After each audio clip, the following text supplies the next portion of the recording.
আগে গান গাইতো, এতদিনে টের পেয়েছি হারামজাদি নষ্টের মুখ।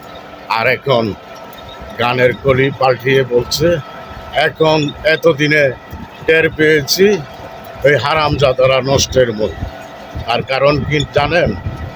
এনসিপি এতদিনে টের পেয়েছে জামাত যে নষ্টের মুখ।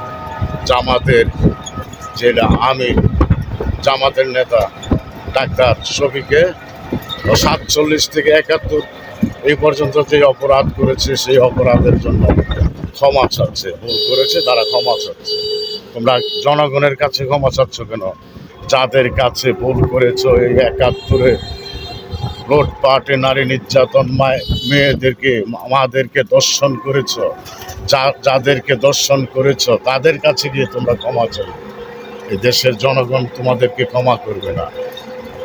দয়াল নবীজি বংশধরকে তোমরা কুকর্তী করে কথা বলেছ, তাদের বিরুদ্ধে কথা বলেছ। আল্লাহকেও তোমরা ছোট করে কথা বলেছ। আল্লাহ তোমাদের ক্ষমা করতে পারে, পাঞ্জাতন তোমাদের ক্ষমা করবে না। এই দেশের জনগণ বুঝে ফেলেছে তোমরা যে কত বড় হারামজাদা। তোমরা হারামজাদার হেড কটার।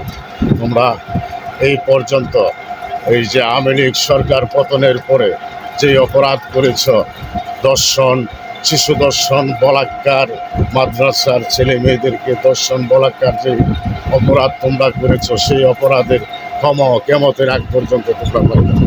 তোমরা সাধারণ জনগণের কাছে ক্ষমা চাচ্ছ কেন? যাদেরকে দর্শন করেছ, বলাৎকার করেছ, ঘরে ঘরে হেঁটে তাদের কাছে গিয়ে ক্ষমা চাও। যাদেরকে দর্শন করে মেরে ফেলেছ তাদের কবরে গিয়ে ক্ষমা চাও। এই দেশের জনগণ তোমাদেরকে ক্ষমা করবে না। তোমরা যে কত বড় হারামি সেটা মানুষ এখন হারে হারে টের পাচ্ছে, টের পেয়েছে, তোমাদের ক্ষমা করবে না।